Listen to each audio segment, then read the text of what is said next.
17 साल में कुर्सी पे बैठ के अम्मी से जूते बंधवा रहा है।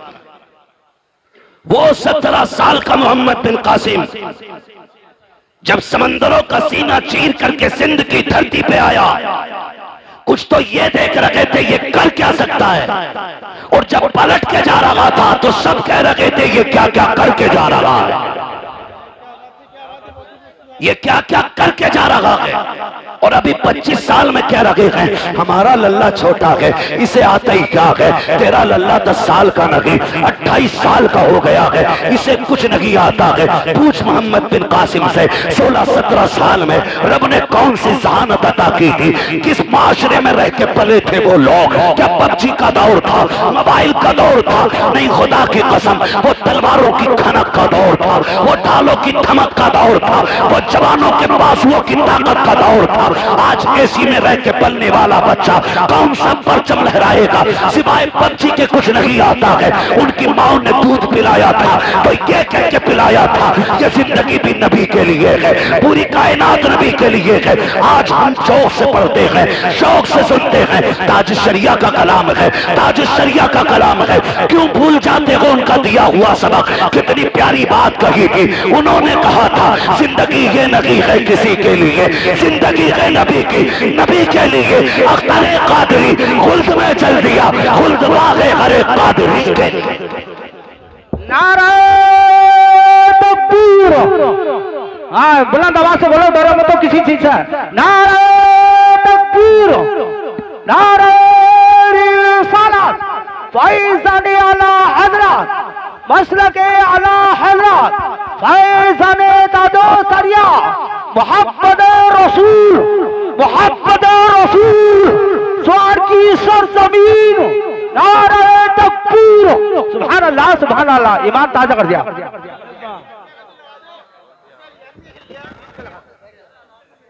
चलें आगे, जरा कह दें या रसूल अल्लाह। हमने क्या पढ़ा है बच्चों को, हमने क्या पढ़ा? ताज शरिया ने भी बेदार किया, आला हजरत ने भी बेदार किया। आला हजरत से चिढ़ने की जरूरत नहीं, उन्हें पढ़ने की जरूरत है, उन्हें कारी साहब पढ़ने की जरूरत है। बिला वजह में दूर दूर से चिढ़ते।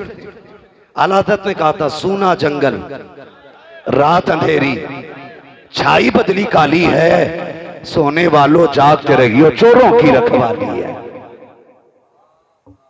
कितनी बड़ी बात कह गए, सोने वालों जागते रहियो, सोने वालों जागते रहियो, चोरों की रखवाली है।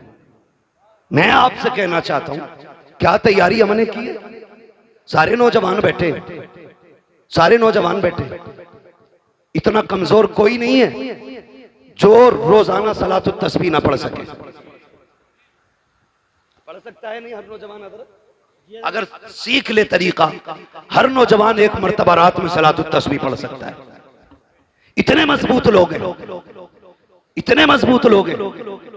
लेकिन नहीं, ये मजबूती ताकत की नहीं होनी चाहिए, और जिस्म की ताकत से भी उतना काम नहीं बनता जितना रब की रहमत से काम बना करता है।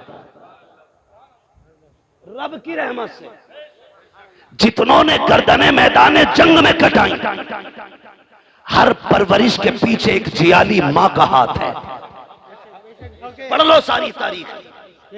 अलीजान बाबा की महफिल में बैठे हो, ये भी किसी पारसा मां का लाल होगा जिसकी रियासतें और इबादतें इतनी बुलंद हुई कि अल्लाह ने इसको विलायत का दर्जा अता किया। क्या बात है, क्या बात है, बहुत खूब। अगर माएं दीनदार होती हैं तो औलाद नेक हो जाती, लेकिन अगर माएं दीन के नाम पे बुज़दिल हो तो फिर औलादों में शेरे खुदा पैदा नहीं होते।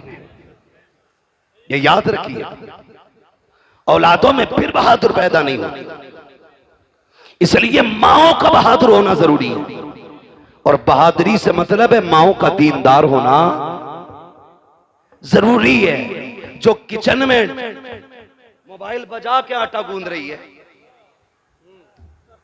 उस रोटी को खाने वाला फजर में उठेगा? नहीं उठेगा। बताओ यार, उठेगा? अगर मां बिना दुपट्टे के खाना बना दे तो फिर उस रोटी को खाने वाले के दिल में दुरूद का जज्बा पैदा होगा? नहीं हो सकता। अगर चाहते हो तेरे लुकमे के अंदर पर इबादत का नूर पैदा हो तो फिर माँ से कह के कनीज़े फातिमा ज़हरा बन, बहन से कह के कनीज़े फातिमा ज़हरा बन। जाओ जाकर के बेटियों को बताओ कि रोटियां बनाया करो तो सर से दुपट्टे नहीं उतरने चाहिए। आज घरों में ऐश के साथ रहने के बावजूद हमारी घर की बेटियों के सरों पे दुपट्टे नहीं रखे, हया का चादर उनके सर से उतर चुकी है। आज मैं आपसे कहना चाहता हूँ दुनिया फिलिस्तीन के लिए रो रही है, लेकिन मैं ये कहता हूँ जितनी बहादुर माए फिलिस्तीन की जमीन ने पैदा की है, आज तक कोई जमीन पैदा नहीं कर रही है। उनके हौसलों को सलाम, उनकी जुर्रतों को सलाम, उनकी बंदगी को सलाम, रब से मोहब्बत को सलाम। एक बेटी का इंटरव्यू आया, उससे पूछा गया था हर वक्त नकाब में क्यों नजर आती हो? उसने कहा था तुम सफर की बात करते हो, हम तो बिस्तर पे भी लेटते हैं तो नकाब पहन के लेटा करते हैं। का नकाब पहन के क्यों लेटती हो? किसी ने सोचा था कि शायद यह जवाब देगी कि कब भागना पड़ जाए इसलिए नकाब पहन के लेटते हैं, लेकिन उसके जवाब ने पूरी दुनिया को झंझोड़ के रख दिया था। बच्ची ने कहा था कि हमारी जमीन पे बमबारी हो रही है, कब जाने कहां जाने किस जगह बम गिर जाए और छत गिर जाए, कब उसके नीचे मलबे में दब के मर जाए।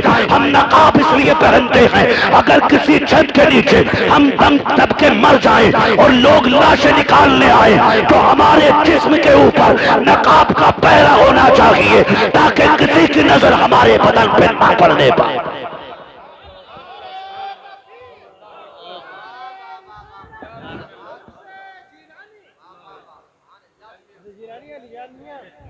तवज्जो है ना आप लोगों की? खुदा की कसम ये गैरत वाली माएं हैं तो फिर लाल भी कैसे गैरत वाले पैदा हो रहे हैं। यहां तो 6 फीट का हो, 58 इंच का सीना हो, हाँ, और उससे कहते जा मस्जिद में चिराग जलाइए। कह रहे भैया पता रात को 2 बजे जिन्नाम है, मैं ना जाऊंगा। बड़ी मजबूत रिवायत है इनके याद। हाँ, रात को जिन्नात मस्जिद में जरूर आते हैं इसके लिए। कह रहे कतई नहीं जाऊंगा, जिन्नात आ जाऊंगा। कद कितना है? 6 फीट। सीना कितना है? 58 इंच। 56 किसी वजह से नहीं कह रहा हूं, 58 इंच सीना, कद 6 फीट, कद 6 फीट। अच्छा खासा लहीम शहीम, चिराग जलाते तो कह रहा जिन्ना में।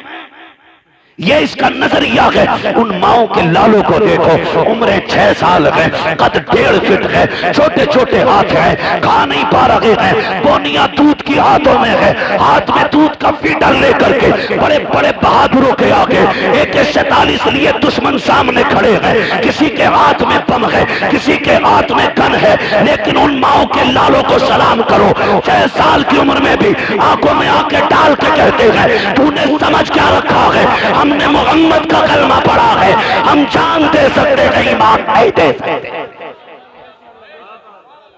मगर कब होगा?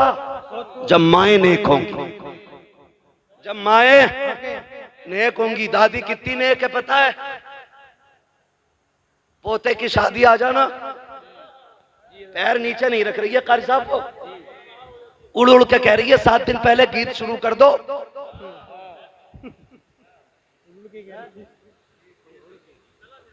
कह रही है गीत शुरू कर दो, कब करोगे?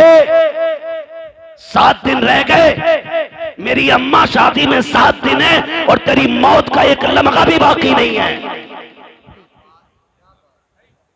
ये तो पता है कि बारात 7 दिन बाद जाएगी, लेकिन अगली सांस की गारंटी नौजवानों है गारंटी? सारे बोले है गारंटी? नहीं गारंटी ना। हुए नाम वर्बे निशा कैसे कैसे, जमी खा गई आसमां कैसे कैसे। कह रही है 7 दिन रह गए, गीत शुरू कर दो। लड़का अगर हाफिजिए ढाल लिया तो कह रही है कि मैयत बनवागा क्या घर की। और ढोलक में मीरे महफिल बन के बैठती है। हाँ, बारी लगा रही है, अब तू गा, अब तू गा। और जब परमल बट रहे तो कह रहे हैं पहले दादी को दो।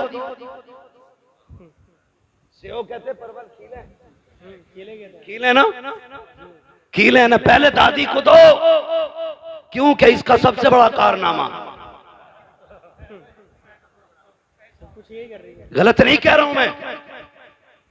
सबसे बड़ा कारनामा है, कभी कभी रातों में गांवों से गुजरना होता है, चंद नौजवान लड़कियों के साथ, एक बूढ़ी साथ होती है, 3 बजे 2 बजे दौड़ती चली जा रही है, लड़कियों से आगे अम्मा जा रही है, पूछो क्या मामला है, ये किधर से आ रहे हैं, कहा आज गांव में गीत चल रहे थे, अम्मा वहीं से आ रही है, छोटी नाली हो या बड़ी नाली, ऐसे कूदती जा रही है जैसे हिरन जा रहा है दौड़ता हुआ, ये जो दौड़ के जा रही है, अगर इस अम्मा से कहो कि चल उठ के मुसल्ले पे नमाज पढ़ ले, गैरत कहती घुटने काम नहीं कर रहे हैं, कुरान पढ़ ले, कहती है टिपता नहीं है मुझे, रात के अंधेरे में बिना चराग के तुझे नालियां टिप जाती है, दौड़ करके आधा किलोमीटर तू कीले लेने चली जाती है, वो गैरत कर तूने मदीने वाले का कलमा पढ़ा है, कहावत ये है कि मुंह में दांत नहीं, पेट में हाथ नहीं, मरने का वक्त आ गया है, एक पैर छिलके पर है, दूसरा कब्र में है, घर जाने मौत का पैगाम आ जाए, ए मेरी माँ मुसल्ला बिछा ले, रब को मना ले,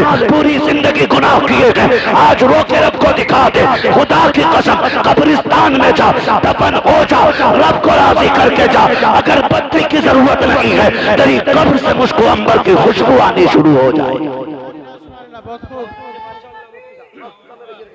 टाइम कम है, मेरा वक्त हो चला है, मैं बहुत कम वक्त में पूरी बात कर लूं अपनी, तवज्जो है सारे लोगों की, ये है दीनदारी हमारी, ये है दीनदारी। और अल्लाह सलामत रखे इन उलमा को, ये हर शादी पे लड़ते हैं किसी ना किसी से, कभी मेहर को लेकर लड़ जाते हैं, कभी निकाह पढ़ाने के पैसे को लेकर लड़ जाते हैं। इनकी गलती यह है कि ये 5000 मांग लेते हैं और ये शराफत से 5000 मांगते हैं। हमारी कौम उसे देती है 50,000 जो नंगा हो के ढोलक बजाने आता है। बुरा मत मानिएगा, ये कड़वी सच्चाई है। डीजे वाले को 20 दे दें, अगर पैसे वाला तो कह रहा तो नाचने वाली भी लाना, महफिल में रंग आना चाहिए, रंग इतनी लठियां चलेंगी मरने के बाद कि सारे रंग तेरे कब्र में नजर आएंगे। मैं देखो जी, मुझे चापलूसी नहीं आती है, मैं तुम्हें झूठी सच्ची बातें कह के और राजी करके नहीं जा रहा हूं, मैं आईना को दिखाऊंगा दाग चेहरे के, जिसे खराब लगे सामने से हट जाए। हाँ सीधी सी बात है। ओ भाई तो करते क्या, दे दबा दब ढोल बज रहा, दे दबा दब रुक तोड़ी रहा डीजे। पहले देखो हो क्या गया, पानी बिल्कुल मर गया, गैरत का बचा ही नहीं, आंखों के हया का पानी खत्म हो गया। पहले जब बेटियां रुखसत होती थी ना, ये सफेद बालों वाले लोग ना मेरी बात की तस्दीक करेंगे अगर याद रहा होगा इन्हें तो, वरना इस जमाने ने क्या क्या भुला दिया है। जब बेटियां रुखसत होती थी 8 दिन पहले बाप रोना शुरू कर देता था, 3 दिन से मां खाना नहीं खाती थी, भाइयों की आंखें सुर्ख रहती थी रोते रोते। बाप कभी खेत में बैठ के रो रहा है, कभी बैठक बंद करके रो रहा है, कभी रात के सन्नाटे में मुंह पे कपड़ा डाल के रो रहा है। कोई कहता था क्यों रो रहा है, कहता था जिसे 22 साल सीने से लगा के पाला, आज वो बेटी जाने वाली है जो मुझे आते जाते टोका करती थी, आज मेरी लगते जिगर जाने वाली है यार, मैं इसलिए रो रहा हूं, कल मेरी बेटी चली जाएगी, 1000 मेहमान होंगे, आंगन खाली नजर आएगा, उसके बगैर घर उजड़ा उजड़ा नजर आएगा। ये सोचकर बाप 8 दिन से रोया करता था। जरा याद करो आज की बेगैरती को और याद करो उन लोगों की कुर्बानियों को। जब बेटी की रुखसती के 5 दिन या 8 दिन रहते थे, बाप रोज तहज्जुद पढ़ने मस्जिद जाता था और मुसल्ला बिछा के इतना रोता था कि उसकी सिसकियां मस्जिद के बाहर तक सुनाई देती थी। लोग पूछते थे यार क्या मांगता है, खाने का भी इंतजाम हो गया, सारा जहेज आ गया है, अब क्यों रो रहा है। वो कहता था जो मेरे बस का है मैंने कर दिया है, अब जो रब की मर्जी पे है वो मांगने गया था। कहा क्या मांगने गया, कहा मैं रो के कह रहा था मालिक इसने 22 साल 25 साल 18 साल मेरे घर गुजारे, अल्लाह मैंने चटनी से भी खिलाई तो इज्जत से खिलाई थी, रूखी रोटी भी खिलाई तो बेटी को इज्जत से बैठा के खिलाया था, अब गैरों के हवेली जा रही है, रब से ये कहने गया था ए मेरे मालिक पहले मेरी बेटी को सोने के लुकमे ना मिले, चटनी के लुकमे दे देना, मगर मेरी बेटी को इज्जत के लुकमे अता फरमा बना देना। मैं रो के बेटी के लिए इज्जत के लुकमे मांगता रहा। आज मैं पूछना चाहता हूँ, कल बेटी रुखसत होने वाली होती है और बेगैरत भाई डीजे बजाता है, जश्न मनाता है, क्यों गैरत मर चुकी है, बगैर रुखसत हो रही है, या मुसीबत को सर से टाल रहे हो इसलिए जश्न मना रहे हो। यही वजह है कि बहनों के घर भी बर्बाद रहते हैं और उनके मैके भी बर्बाद रहते हैं। अगर ये चाहते हो कि बहन बेटियों के मैकों में आबादी रखे तो गाने ना बजा, डीजे ना बजा, मुसल्ले बिछा, रो के दिखा, रब को आवाज दे। खुदा की कसम, जिसने दुनिया बनाई है वो तेरी बेटी के मुकद्दर को फिर से बना भी सकता है। सवार शर्म आनी चाहिए हमारी। फलस्तीन में बम गिरते रहे, मेरी कौम डीजे पे नाचती रही, बच्चों के हाथ पैर कटते रहे, मेरी कौम डीजों पे नाचती रही। कौन सा मुंह दिखाएंगे हम हुजूर को? मुझे भी तो बताओ ना। अगर किसी फिलिस्तीनी ने आका की कलाई पकड़ के ये कह दिया ना, हुजूर हम तो पानी पानी को तरस रहे थे और ये शराब के नशे में डूबे हुए थे, खुदा की कसम कोई बचाने वाला नसीब नहीं होगा, कोई नहीं होगा बचाने वाला नसीब। वो फिलिस्तीन का भूखा बच्चा जिसको एक रोटी मिली और न जाने कितने दिन के बाद मिली थी, वो रोटी को देख के इतना खुश हो रहा था छोटा सा बच्चा कि लोग 10 लाख की फ्री मिलने वाली गड्डी को देख के इतना खुश नहीं होंगे। किस कमाल की उसकी भूख थी कि वो एक रोटी के लिए इतना उछल उछल के मुस्कुरा रहा था, हंस रहा था, कभी चूमता था, कभी सीने से लगाता था। क्या भूख थी उसकी। अब मुझे रुक के जरा बताओ, फिलिस्तीन के लोग तो एक एक रोटी को तरस जाएं, एक एक घूंट पानी को तरस जाएं, और मेरी कौम बारातों में जाकर के गैर के फ्री के खाने को डोंगे के डोंगे टेबल के नीचे फेंके। कौन से मुंह से हुजूर का सामना करोगे? किस मुंह से कब्र में जाके आका से कहोगे कि प्यास लगी है या शफाअत चाहिए? ओ भाई याद रखो, मेरे इमाम ने कहा था, आज ले उनकी पनाह, आज मदद मांग उनसे, कल न मानेंगे कयामत में अगर मान गया। बहुत खूब माशाल्लाह सुभान अल्लाह। भाई अगर अल्लाह ने दिया है तो शुक्र अदा करो, और शुक्र का मतलब यह है कि एक रुपया, एक रोटी, एक लुकमा चावल का एक दाना भी जाये न करना, जाये मत करना। खिला दो किसी भूखे को, दे दो किसी जरूरतमंद को। हालात हमारी कौम के बहुत ज्यादा बिगड़ते जा रहे। 8-8 दिन डीजे बजा करके फिर अपनी कौम में शोहरत लिखवाना चाहते हैं हम लोग। मेरा तो सीधा सा सवाल है, कारी साहब अगर किसी से ये कहा जाए ना डीजे क्यों बजाया था, कह रहा लड़के नहीं माने। अब्बा कह रहा कि लड़के नहीं माने, क्यों? कब कह रहे थे शादी एक ही बार हो अब्बा, शादी के 3 बार चांसेस और भी हैं, है ना? एक वक्त में 4 निकाह बंदा कर सकता है, लेकिन जिंदगी एक ही बार मिलनी है। अगर तुझे लग रहा है शादी एक बार हो रही है तो मौत भी एक ही बार आनी है। कह रहा बालक ना माने, अब्बा से पूछो रिश्ता अपनी मर्जी से किया या लल्ला ने ठोक बजा के कर लिया? कह रहा ना, उसमें तो हम गए थे। तो मैंने कहा ये बता दे, रिश्ते में तो तू अब्बा था, डीजे में ये अब्बा कैसे हो गया? हमारे यहां तो अब्बा की चलती है तो हर जगह चलती है, हर जगह चलती है जी। तो अब्बा कह रहा लल्ला ना माना, लल्ला को पकड़ लिया इमाम साहब ने मस्जिद में। क्यों भाई यार, तुम तो कम से कम शर्म कर लेते। तो लल्ला अपने सिर की उसके सर पे डाल लिया। कह रहा बताऊं, मैं तो मना कर रहा था, लेकिन मेरा वो दोस्त ना गुड्डू, वो कह रहा बस खाली तू हाँ कह दे, खर्चा सारा मेरा। तो सुनो गुड्डू पप्पू के यारो, इस गुड्डू पप्पू का हाथ पकड़ कब्रिस्तान लेके चल, कुछ और नहीं कहना है। एक कब्र के पास बैठा और उससे इतना पूछ के मेरे साथ यहां लेटेगा, यहां लेटेगा मेरे साथ, आएगा इस अंधेरे में? जाहिर है जवाब क्या होगा? क्या जवाब होगा? नहीं आऊंगा। यही होगा ना कि नहीं आना, यहां तुझे अकेला आना है। तो सीधी बात कह दे, अगर यहां अकेला आना है तो फिर हिसाब भी मुझे ही देना होगा। कहा हाँ, तो फिर कह दे जब हिसाब मुझे देना है तो मेरे गुनाहों में तू इजाफा क्यों कर रहा है? सीधी सी बात। मेरे भाई नौजवानों, बदलो अपने आप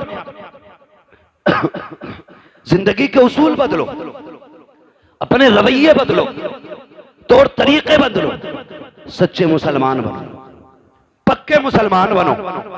और शादियों का मिजाज ऐसा हो, सेहरा तेरे सर पे बदा हो, नात मदीने वाले की होनी चाहिए।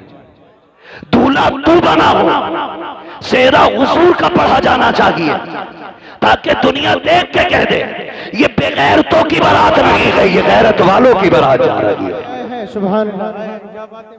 गैरत वालों की बारात जा रही है। और याद रख, जरूरी नहीं है जनाजों में भीड़ हो जाए, जरूरी नहीं है। और बाराती, अल्लाह माफ करे, कहीं कहीं तो इतने बुरे फंस जहां समधी कहता है जब तक बारात पूरी ना चढ़ जा रोटी मत खिलाइयो।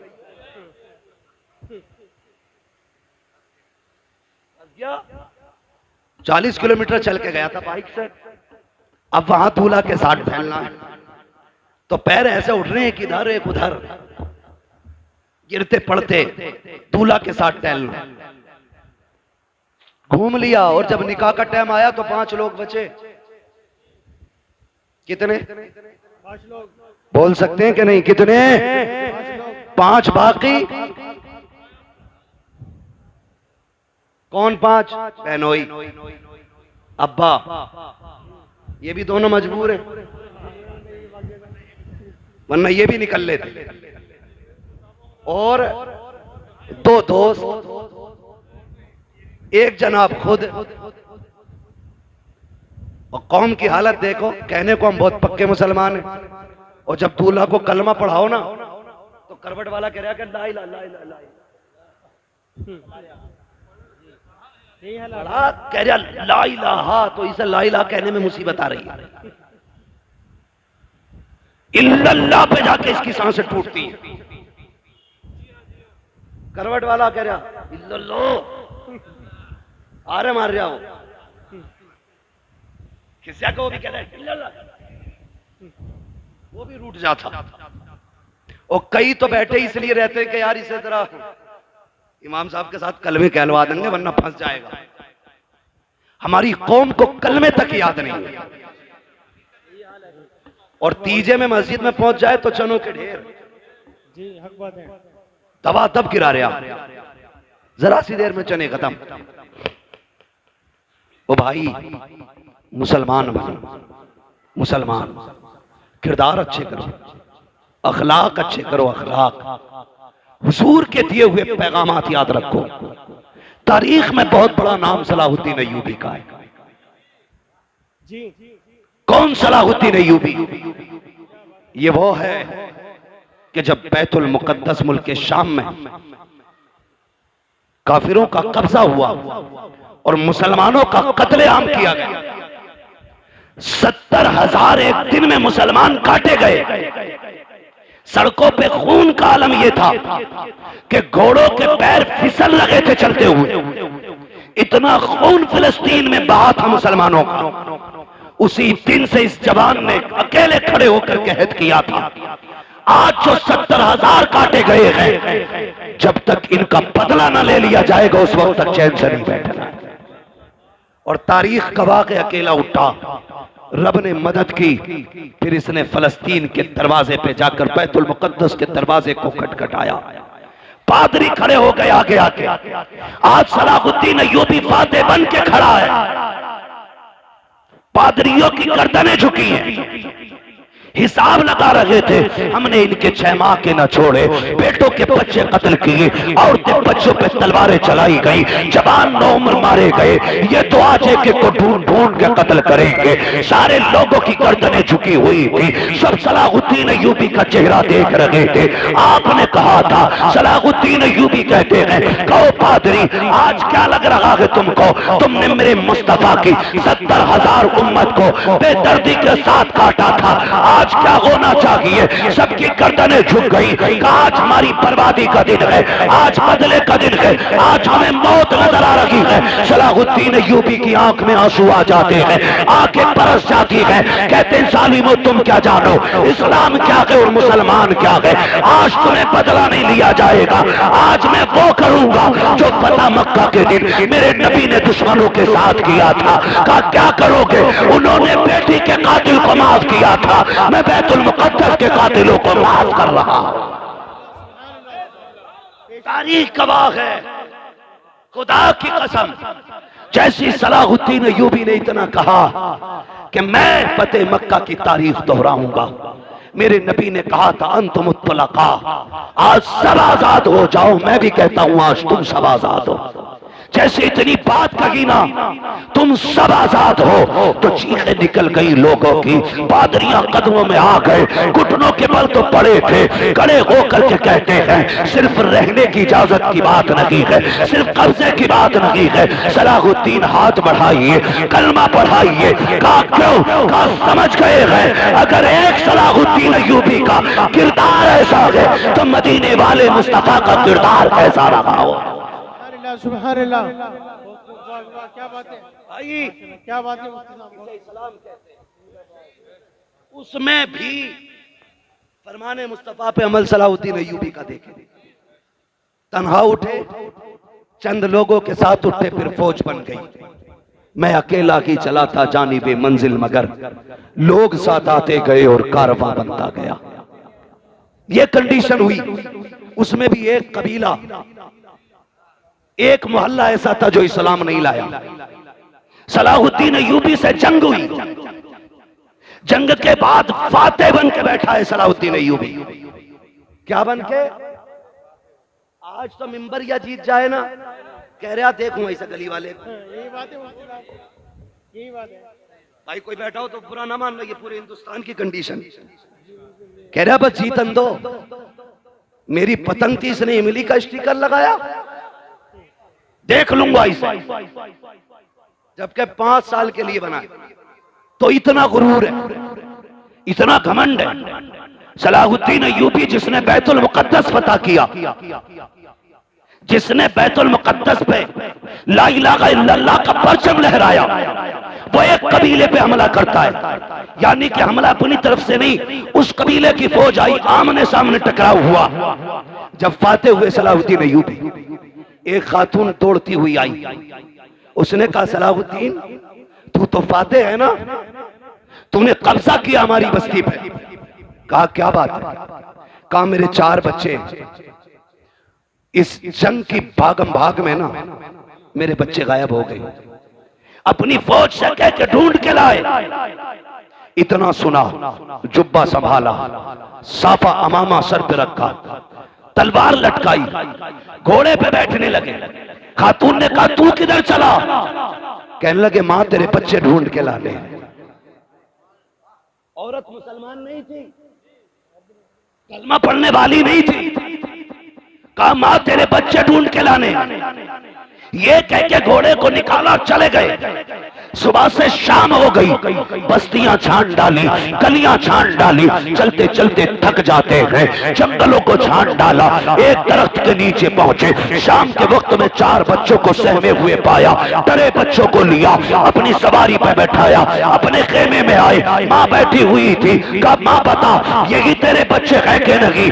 उसने कहा सलाहुद्दीन ये तो बता दे तू खुद क्यों गया था? कहा मेरे नबी का फरमान मुझे याद है कि अगर जंग भी हो हो तो उसूल याद रहने चाहिए। बीमारों पे हमला नहीं करना है, कमजोरों को नहीं मारना है, निहत्तों पे तलवार नहीं उठानी है, बच्चों और औरतों को नहीं मारना है। कहा माँ जब तू मेरी रियाया में आ गई अब तेरी जिम्मेदारी मेरे सर आ गई थी। इतना सुना औरत कदमों में कहने लगी सलाहुद्दीन अब अपना बना ले, कलमा पढ़ा दे। जिसका फरमान इतना मीठा है उसका अपना किरदार कितना प्यारा रहा हो। सुभान अल्लाह, सुभान अल्लाह। बहुत वो अंधेरा की भला था कि कदम राह पे थे, रोशनी लाई है मंजिल से बहुत दूर हमें। नौजवानों आज भी हम अल्लाह के वली हो सकते हैं, लेकिन शर्त यह कि किसी ने इमाम गजाली से कहा था दुआएं कब मकबूल होती हैं, तो आपने दो बातें कही थी। इन दोनों बातों को याद रखना और पल्ले बांध लेना। बता दूं, इमाम गजाली से किसी ने कहा दुआ कब और कैसे मकबूल होती है? फरमाने लगे दो काम कर लो दुआएं कबूल होने लग जाएंगी। कहा क्या? कहने लगे जब भी बोलना सच बोलना और जब भी खाना हलाल खाना। क्या बात है। झूठ छोड़ दो, हराम खाना छोड़ दो, फिर हाथ उठने में देर होगी, अल्लाह कबूलियत में देर नहीं फरमाएगा। करेंगे इंशाअल्लाह ऐसा, हलाल रोजी खाएंगे इंशाअल्लाह। ऐसा बंदा जो सूद ब्याज या हराम का बिजनेस करके रोटी खिला रहा है उसके दरवाजे का पानी भी मत पीना, पानी भी मत पीना। हक बात है। कारी साहब, दमिश्क की जामा मस्जिद के दरवाजे पे एक छोटा सा बच्चा जूतियां नमाजियों की साइड करता था। आधे जूते इधर कर देता था, आधे जूते इधर कर देता था। एक दिन जब लोगों ने उसको रोका और पूछा ये क्या करता है, ये क्या करता है? आधी जूती इधर कर देता, आधी इधर कर देता है। उसने कहा मैं बांट देता हूं। छोटा बच्चा था 8-9 साल का। कहा क्या बांट देता है?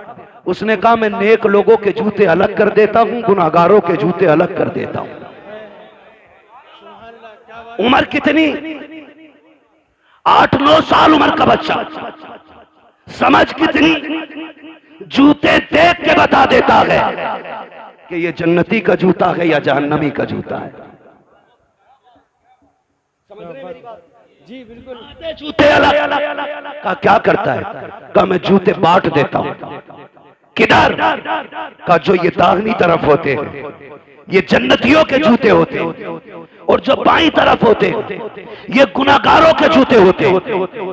लोग कहने लगे इसमें इतनी समझ कहां से आ गई? एक शख्स खड़ा था, कहा आज की रात इसे मेरा मेहमान बना दो, आज की रात इसे मेरा। अभी आप देखेंगे पीर तरीकत रहबर राह शरीयत शहजादे आला हजरत हाँ हुजूर हसन मियां साहिब क़िबला दामज़िल्लहुल आली सज्जादा नशीन खानकाह रज़विया बरेली शरीफ, आप देखेंगे आला हजरत के बेटे का चेहरा। मैं भी कभी कभी देखता हूं तो सोचता हूं, मैं सोचता हूं अगर नस्लों में इतना हुस्न है तो आला हजरत पे कितना हुस्न रहा होगा।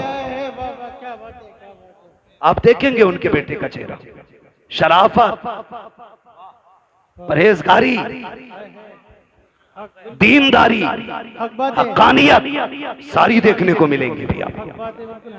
और जब वो आ जाए ना उस वक्त मुझे कहना ना पड़े, पहले बतौर मशवरा कह दे रहा हूं आपसे, जो किसी से मुरीद ना हो ना आला हजरत के बेटे के हाथ में हाथ दे देना।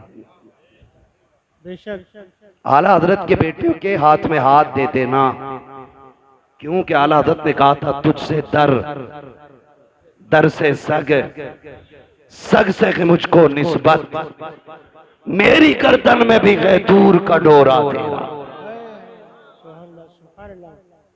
मेरी गर्दन में भी है दूर का। और जब ये डोरा होना है तो फिर इस निशानी के जो सग हैं नहीं मारे जाते। हश्र तक मेरे गले में रहे पट्टा तेरा, हश्र तक मेरे गले में रहे पट्टा तेरा। बच्चों को भी डाल देना उनके कदमों में, जवान भी पड़ जाना उनके कदमों में, इसलिए कि जब किसी से बैत हो जाता है ना तो फिर सिलसिले की बरकतें मिलना शुरू हो जाती है। तो देखेंगे आप एक अच्छी नस्ल का अच्छा शहजादा आने वाला है। वो इसलिए अच्छे नहीं महज के वो खान साहब है, वो इसलिए महज अच्छे नहीं क्योंकि वो काबुली पठान है, वो इसलिए सबसे अच्छे हैं क्योंकि वो शहजादा इमाम अहमद रजा खान है, इसलिए अच्छे हैं। हक बात है बिल्कुल। उनको देखेंगे आप, बैठे रहिएगा इंशाल्लाह आने वाले। बस मैं बात समेटने लगा हूं, मेरे बाद महफिल की कार्रवाई जारी रहेगी। कहा कि ये बच्चा आधे जूते इधर कर देता, आधे इधर, इसमें ये फिरासत कहां से आई? तो एक ने कहा कि आज इसे मेरा मेहमान बना दो। ले गया वो, अगले दिन बच्चे को लाके वहीं छोड़ दिया। अब जब बच्चा जूते उठा रहा है तो अब जूते समझ में नहीं आ रहे बच्चे के। अब कभी इन जूतों को उठा के इधर करता है, कभी इधर के उठा के इधर करता है। सारे सर पकड़ के बैठ जाते हैं कि कई दिन से मुसलसल जूतों का ये एक दूसरे से इम्तियाज करने के बाद अलग-अलग रखता था, आज क्या हो गया है, ये जूते क्यों नहीं पहचान रहा है? तो उसने कहा मैं ये बताना चाहता हूँ, अब तक जो जूते पहचान रहा था, इबादत इस पे फर्ज नहीं थी, रोजा इस पे फर्ज नहीं था, सजदे इस पे फर्ज नहीं थे, लेकिन ये तहारत, ये पाकीज़गी इसके निगाहों को रब ने इसलिए अता की थी कि ये तस्बीह के साथ साथ हलाल के लुकमे खाया करता था। आज शाम में इसे लेके गया, मैंने वो खाना खिलाया जिस खाने के अनाज से ज़कात नहीं दी गई थी, एक दिन का खाना खिलाया है, आंखों से ये तहारत ले ली गई है। एक दिन अगर खा ले आंखों से बसीरत चली जाती है। और मेरे भाई अगर एक दिन के खाने से नूर चला जाता है तो रोज खाने से ईमान का हाल क्या होगा? इसलिए हलाल खाया करो ताकि सोच हुजूर दिखाई दे, कब्र में पहुंचो तब भी मदीने वाले का जलवा नजर आ। ऐसी जिंदगी गुजारो। या अय्युहल्लज़ीना आमनू उदखुलू फिस्सिल्मि काफ़ा, ईमान वालों पूरे पूरे इस्लाम में दाखिल हो जाओ। ऐसे इस्लाम में दाखिल हो जाओ तुम्हारी वज़ा कता जाहिर बातिन सारा इस्लाम वाला होना चाहिए। लोग देख के पहचान ले मुसलमान जा रहा है, देख के पहचान ले, फिर मरो, फिर मरने का भी मजा है।